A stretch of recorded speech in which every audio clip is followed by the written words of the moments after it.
Friends, welcome back. तो friends, अभी का वीडियो है हरिद्वार कुंभ 2021। स्विट्जरलैंड से लगातार 4 साल पैदल चलकर महाकुंभ मेला में पहुंचे बेन बाबा। अरे वाह, कमाल है। 4 साल पैदल चलकर, अमेजिंग। तो फ्रेंड्स, वीडियो देखना बनता है। तो फ्रेंड्स, वीडियो शुरू करते हैं। पर वीडियो शुरू करने से पहले अगर आप चैनल पर नए हो और आपने अभी तक सब्सक्राइब नहीं किया है तो जल्दी से पहले सब्सक्राइब के बटन और बेल आइकन को क्लिक कर लो ताकि आपको हमारे सारे न्यू वीडियोस के नोटिफिकेशन मिल जाए जैसे हम अपलोड करें। अगर आपको वीडियो पसंद आता है please like and share. And हमारा दूसरा चैनल, ट्विटर, इंस्टाग्राम अकाउंट, सबके डिटेल्स है डिस्क्रिप्शन बॉक्स में, तो उनको भी सब्सक्राइब और फॉलो कर लेना। चलिए शुरू करते हैं। मेरा तपस्या, पैदल की तपस्या 5 साल पहले से शुरू किया स्विट्जरलैंड में। स्विट्जरलैंड से इंडिया तक पैदल आया था और इंडिया में भी सब कुछ पैदल करता हूँ। ये मेरा जिंदगी की तपस्या साधना है, पैदल पैदल पैदल। स्विट्जरलैंड से पैदल आ गए भारत? हाँ जी, हाँ जी। कितने साल हो गए पैदल चलते हुए? 4 साल इंडियन बॉर्डर तक और इंडिया में 1 साल, कुल मिलाकर 5 साल। और घर से इधर तक ये मेरा साधना है, पैसा के बिना, फोन के बिना। ओम भूर्भुवः स्वाहा तत्सवितुर्वरेण्यं भर्गो देवस्य धीमहि धियो यो न प्रचोदयात्। जय गंगा, जय गंगा माँ, जय गंगा, जय गंगा, जय गंगा माँ, गंगा माँ, गंगा माँ। नमस्कार दोस्तों, मेरा नाम है गौतम और इस वक्त मैं मौजूद हूँ धर्म नगरी, कुंभ नगरी, आध्यात्मिक नगरी हरिद्वार में। हरिद्वार में आगाज हो चुका है विश्व के सबसे बड़े मेले महाकुंभ का, और इस महाकुंभ की एक एक चीज, एक एक आकर्षण का केंद्र मैं आपको लगातार दिखा रहा हूं और आपकी भी सकारात्मक प्रतिक्रियाएं मुझे प्राप्त हो रही हैं। इसी श्रृंखला में आज मैं आपको मिलाऊंगा बेन बाबा से। नाम भी बड़ा अटपटा सा लग रहा होगा, बेन बाबा। बेन बाबा स्विट्जरलैंड के हैं, भारत में रहते हैं और भारतीय संस्कृति का, भारतीय परंपराओं का, भारतीय सभ्यता का प्रचार घूम घूम करके करते हैं। और इसी को देखते हुए वो कुंभ 2021 में शामिल होने पहुंचे हैं बेन बाबा। तो आइए सीधा ले चलते हैं आपको बेन बाबा के पास। बहुत बहुत स्वागत है बेन आपका, कैसे हैं आप? मैं बहुत ही धन्यवाद, आपका मेहरबानी। सबसे पहला सवाल जो मैं आपसे करना चाहता हूं कि ये जो आपने वस्त्र धारण किए हुए हैं, आप आते हैं स्विट्जरलैंड से, और स्विट्जरलैंड एक ऐसा देश माना जाता है जहां दूर दूर से लोग पहुंचते हैं इंजॉयमेंट के लिए, मजे के लिए, मौज के लिए, मस्ती के लिए। आपको क्या हुआ जो आप ये चोगा पहनकर भारत आ गए और भारत में भी हरिद्वार का कुंभ करने आए हैं? स्विट्जरलैंड में सब कुछ है, लोग, सब कुछ, पैसा है, गाड़ी है, बड़ा घर है। और मैं उधर देखा था जब इतना ज्यादा पैसा है, इतना ज्यादा खुश नहीं है। कभी खुश है, कभी खुश नहीं, लेकिन मैं इस तरह देख रहा हूँ। खुशी पैसा से बिल्कुल नहीं आ सकता है। पैसा खुशी नहीं खरीद सकते, और मैं सोचता हूँ सच खुश अंदर से आता है। इसीलिए मुझे पैसा, ये मेरा शौक पैसा नहीं है। जब पैसा है ठीक है, लेकिन ये जरूर नहीं है। सबसे जरूर ध्यान करना, योगा सीखना अंदर के खुशी के लिए। अंदर की खुशी जरूरी है। आपने कहा कि पैसा सब कुछ नहीं है, पैसे से खुशी को खरीदा नहीं जा सकता है, लेकिन मैं ये जानना चाहूंगा जब आप स्विट्जरलैंड में थे आप क्या करते थे? मेरे काम पहले से ये वेब डिजाइनर, वेब डेवलपमेंट। तो उसमें कितना पैसा कमा लेते होंगे? काफी पैसा, बहुत पैसा। जी, घंटे से लगभग $10 कभी कभी। और अभी ये पैसा मेरे साथ नहीं है, और मेरे साथ कुछ पैसा नहीं। मेरे साथ मेरा घर से अभी धर्मशाला, अभी हिमाचल प्रदेश कांगड़ा है, और घर से इधर तक ये मेरा साधना है, पैसा के बिना, फोन के बिना। उधर सब कुछ है हिमाचल प्रदेश में, लेकिन 2 महीनों संन्यास, पूर्ण संन्यास। और बेन बाबा के पास जब हरिद्वार आए हैं तो कुछ भी नहीं है, और ये साधना है, बिना पैसे के चल रहे हैं और यहाँ तक पहुँच गए हैं। बेन, एक और सवाल मेरा है कि भारतीय संस्कृति की कौन सी चीजों ने आपको भारत की तरफ प्रभावित किया, आकर्षित किया? वो कौन सी भारत की चीजें थी जो स्विट्जरलैंड छोड़ के आप यहाँ आ गए? हाँ जी, सबसे जरूर बात आपके पास भारत में सबसे जरूर ये योगा कहते हैं, सबसे जरूर ध्यान करना, ध्यान, समाधि, मोक्षा और आत्मा शास्त्र। ये आपका सबसे, मैं सोचता हूँ सबसे मूल्यवान बात इंडिया में आत्मा शास्त्र। गौतम बुद्धा और लॉर्ड शिवा और मैं पतंजलि से सीख रहा हूँ और वे सब लोग एक ही बात कहते हैं, अंदर शांति करना और ध्यान करना। I recite one from Gautam Buddha. It's a mantra for universal love. It's wishing well to everyone. Bhavatu Sava Mangalam. Bhavatu Sava Mangalam. Rakantu Sava Devata. Sabadhamanubhavena. Sada Soti Bhavantu Te. Have you heard about Gayatri Mantra? Can you recite it? Om Bhurbhuva Svaha Tat Savitur Varenyam Vargo Divasya Dhimahi Dhiyo Yona Prachodayat. Om Shanti Shanti Shanti Shanti Om. आप अपने बच्चों से भी अगर पूछेंगे कि गायत्री मंत्र सुनाओ तो शायद वो गायत्री मंत्र ना सुना पाए, लेकिन सौभाग्य और गौरव की बात यह है कि स्विट्जरलैंड से आने वाले एक वेब डिजाइनर जो घंटों के डॉलरों कमाते थे वो आज आपको गायत्री मंत्र सुना रहे हैं। When I had a question that what kind of Sadhana you are doing that आप अभी नंगे पैर है, पैदल चल रहे हैं, गाड़ी में नहीं बैठ रहे हैं, इसके बारे में थोड़ा बताइए। नंगे पैर क्यों चल रहे हैं और गाड़ी में आपने बैठने से क्यों मना कर दिया? मेरा तपस्या, पैदल की तपस्या 5 साल पहले से शुरू किया स्विट्जरलैंड में। स्विट्जरलैंड से इंडिया तक पैदल आया था और इंडिया में भी सब कुछ पैदल करता हूँ। ये मेरा जिंदगी की तपस्या साधना है, पैदल पैदल पैदल, क्योंकि पैदल इतना आराम है। गाड़ी में 10 घंटे चाहिए, पैदल 1 महीना शायद। एक बात बताइए, स्विट्जरलैंड से पैदल आ गए भारत? हाँ जी, हाँ जी। कैसे? 18 मुल्क, यूरोप से बाद में Turkey, Iran, Armenia, Georgia, Russia, Kazakhstan, Kyrgyzstan, Uzbekistan, China, Pakistan, India. तो कितने साल हो गए पैदल चलते हुए? लेकिन 1 साल इंडिया में और 4 साल इंडिया तक।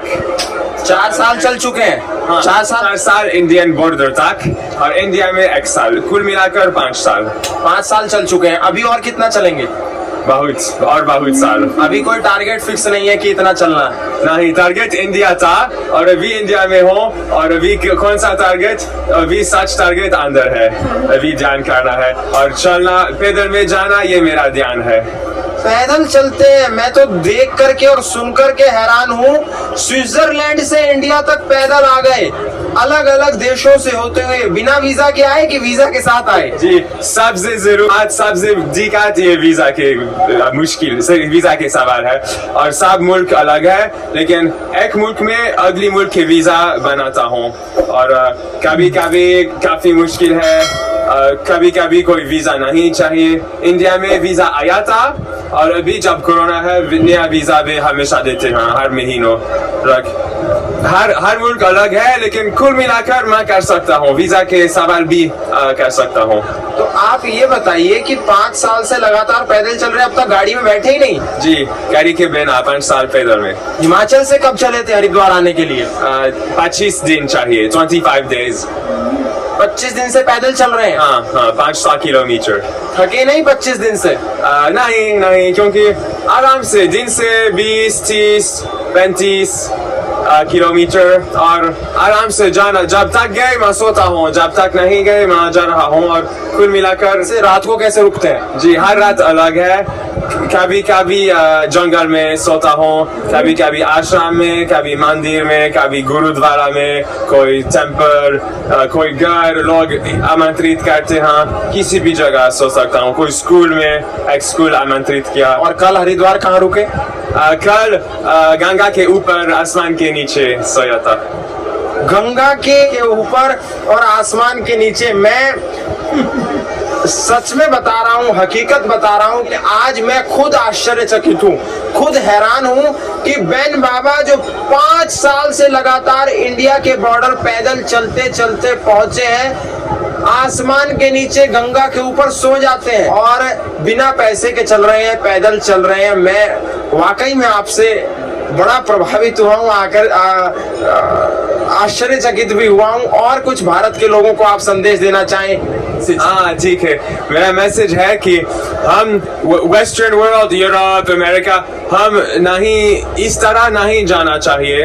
हम जा सकते हैं और पैसा और गाड़ी और सब बढ़ाना, लेकिन सच में सबसे जरूर शास्त्र इंडिया में है।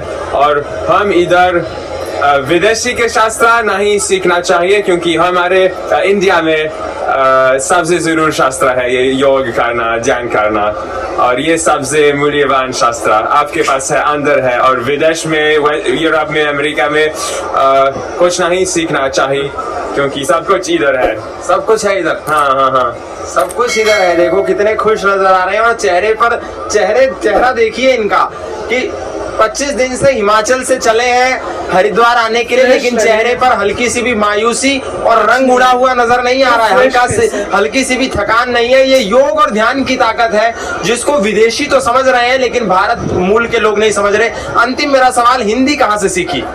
हिंदी 4 साल सीख रहा हूँ, क्योंकि 1 साल इंडिया में और 3 साल पहले एक किताब शुरू किया, ऑडियो करिकुलम से खुद सीख रहा हूँ।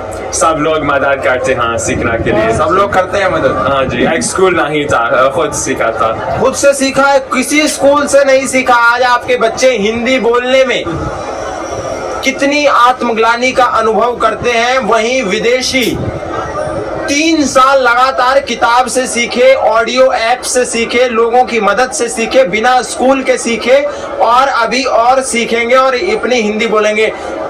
सर्वे भवन्तु सुखिनो सर्वे सन्तु निरामया सर्वे भद्राणि पश्यन्तु मा कश्चित् दुःखं भवेत्।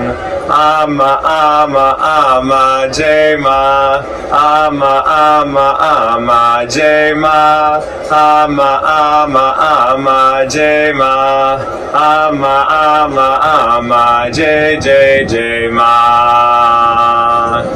जय गंगा, जय गंगा, जय गंगा माँ, जय गंगा, जय गंगा, जय गंगा माँ, गंगा माँ, गंगा माँ।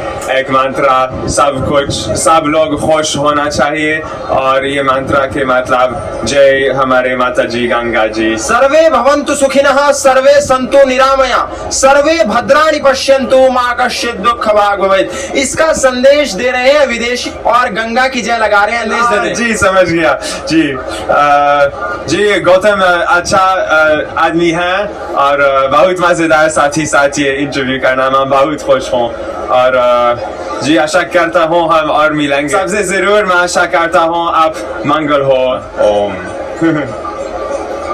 तो फ्रेंड्स, बहुत ही प्यारा वीडियो था, अमेजिंग। वही ना, मेरे भी दिमाग में यही हो रहा था कि हम लोग ड्रिफ्ट कर रहे हैं, वेस्टर्न कल्चर को अपना रहे हैं। वो सोचते हैं कि भैया वो बड़ा वेस्टर्नाइज होके बड़े मॉडर्न बन रहे हैं, और धीरे धीरे जो वेस्टर्न वाले उनको पता चल रहा है कि जो उनकी लाइफ है उसमें एक्चुअल हैप्पीनेस, ट्रू हैप्पीनेस नहीं है, बस रोज की भाग दौड़, पैसा कमाना, ये सब चल रहा है। तो अब कईयों को वो रियलाइजेशन हो रहा है कि पीस नहीं है, हैप्पीनेस नहीं है, और वो आ रहे हैं योगा और मेडिटेशन की तरफ। तो इन्होंने तो बहुत ही एक्सट्रीम एक स्टेप लिया कि स्विट्जरलैंड में, और जैसे बोले थे स्विट्जरलैंड तो वर्ल्ड की मतलब सबसे ब्यूटीफुल जगह है, तो वो छोड़ के, और वो भी पैदल चल के, अमेजिंग है, पैदल चल के 4 साल उनको लगे हैं, और बता रहे थे कितनी सारी कंट्रीज को पास करके आए हैं, वो भी पैदल चल चल के, और 4 साल लगा के बॉर्डर तक पहुंचे, और 1 साल अभी उन्होंने इंडिया में किया, और कह रहे हैं अभी भी चलते रहना है, गाड़ी में कभी नहीं बैठना है। तो कोई रियलाइजेशन इनको हुई है, कोई ऐसी चीज हुई जिससे उनको ये लगा कि जो मेरी लाइफ है वो मेरी लाइफ का मकसद नहीं है, और वो इस योगा की और मेडिटेशन की लाइन में गए हैं। वाकई कमाल है, बहुत ही अमेजिंग वीडियो था। और अगर आप देखें तो वो कह रहे हैं उनके पास कोई पैसे नहीं है, और अगर किसी के पैसे नहीं होते तो इंसान घबरा जाता है। वो कहता है कि मैं रात को कहाँ सोऊंगा, खाना कैसे खाऊंगा, राइट, खाना कैसे खाऊंगा, क्या करूंगा बिना पैसे के, कपड़े चाहिए, कपड़े कहाँ से आएंगे, उनके चप्पल भी नहीं है उनके पास, और ऐसे ही चलते जा रहे हैं। जितना छोटा मोटा सामान उनके पास है, कह रहे हैं फोन में यूज नहीं करता, मगर दिखा रहे थे वीडियो फोन करें तो वो कह रहे हैं कि जरूरत जब पड़ती है तब यूज करता हूँ। तो अमेजिंग है। ऑफ कोर्स ये अच्छी बात है कि उन्होंने बोला कि एक आश्रम से एफिलेटेड हैं, हिमाचल में एक आश्रम से हैं एफिलेटेड, वहां से आ रहे हैं, और पैदल चल के आना, जैसे कह रहे हैं कि 20 किलोमीटर रोज चल रहे हैं, कहीं पर भी सो रहे हैं। ये बहुत ही टफ है मेरे ख्याल से। तो इनके जंगल में सोए हैं तो इनके साथ किसी को साथ में रहना पड़ेगा, देखने के लिए कि कैसे जिया जा सकता है बिना किसी इनकम के। बिल्कुल, क्योंकि पूरी दुनिया में एक ही चीज का इंसान को डर रहता है कि मैं खाऊंगा क्या, मेरे पास कपड़ा कहाँ से आएगा, मैं कहाँ रहूंगा। उन्होंने खाना, मतलब रोटी कपड़ा मकान जो है वो हर इंसान को जरूरत है उसकी, और इसी में टेंशन रहता है इंसान, रोटी कपड़ा मकान के बारे में, राइट। उन्होंने इन्हीं प्रॉब्लम्स को सॉल्व कर दिया कि उनको भगवान रोटी देता है, जैसे कह रहे हैं मंदिरों में जाते हैं, जहां भी जाते हैं। उन्होंने अच्छा कार्य किया है कि मॉन्क के कपड़े, मतलब जो कपड़े साधु के कपड़े पहने से लोगों को समझ आता है कि भैया ये साधु हैं, और इंडिया में रिस्पेक्ट इतनी है कि कोई ना कोई उनको फूड देता होगा, तो ये अच्छी बात है। सोने के लिए लोग जैसे कह रहे इन्विटेशन देते होंगे, ये देखकर कि साधु आदमी है।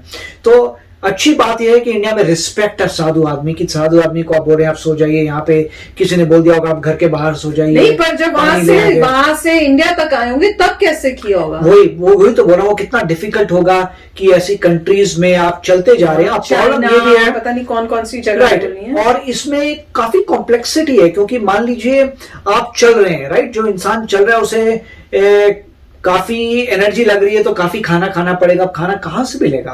आप चल रहे हैं, आप धूप में चल रहे हैं, रेन में चल रहे हैं, बेहोश होकर गिर सकते हैं, और जहां पे आप बीच में रुके हुए हैं वहां पे कोई खाने के लिए नहीं है। मान लीजिए आप कहते हैं चलिए मैं चलूंगा, तो इन्होंने काफी जबरदस्त प्लानिंग की होगी कि एक सिटी से दूसरी सिटी या गांवों के थ्रू चलूंगा, मगर इंटरनेशनली जब आ रहे हैं मुझे पता नहीं उन्होंने कैसे अचीव किया कि एक सिटी से दूसरी सिटी का 50-50 किलोमीटर दूर तक कुछ नहीं होता, राइट। 50 किलोमीटर दूर कुछ नहीं, आपने रास्ते में रुकना है, फिर आप खाना कहां से लेंगे? इसका मतलब आपको कुछ खाना अपने बैग में कुछ स्टोर करना पड़ेगा, फिर जगह जगह आपको थोड़ा खाना स्टोर करना पड़ेगा, पानी स्टोर करना पड़ेगा जिससे आप रह सके। काफी से प्लानिंग अनसेफ भी है, मगर उनके पास तो कुछ है ही नहीं, मतलब देने के लिए, तो भी सिवाय खाने के। लोगों का क्या पता। तो बहुत ही जबरदस्त तरीके से उन्होंने सरवाइव किया है। इस पे डेफिनेटली मेरे ख्याल से किसी को बुक लिखनी चाहिए या देखना चाहिए कि कैसे और ये पॉसिबल है। तो देखिए कि वेस्टर्न कल्चर में कितने प्रभावित होके आए हैं, खुद ही हिंदी सीखी है, अमेजिंग लग रहा है। इट्स अमेजिंग, मतलब ऐसा लग रहा है कि भगवान का हाथ इनके ऊपर है। इट्स अमेजिंग, बहुत ही मतलब कमाल की न्यूज है ये तो फ्रेंड्स चलो चलते हैं, मिलेंगे नेक्स्ट वीडियो में बहुत ही जल्द। Till then take care and bye bye. तो अगर आप मेरे इस चैनल पे नए हो तो जल्दी से सब्सक्राइब के बटन को हिट करो और बेल आइकन को क्लिक करो, ताकि आपको मेरा जब नया वीडियो मैं लगाऊं आपको उसके बारे में जल्दी से पता चल जाए।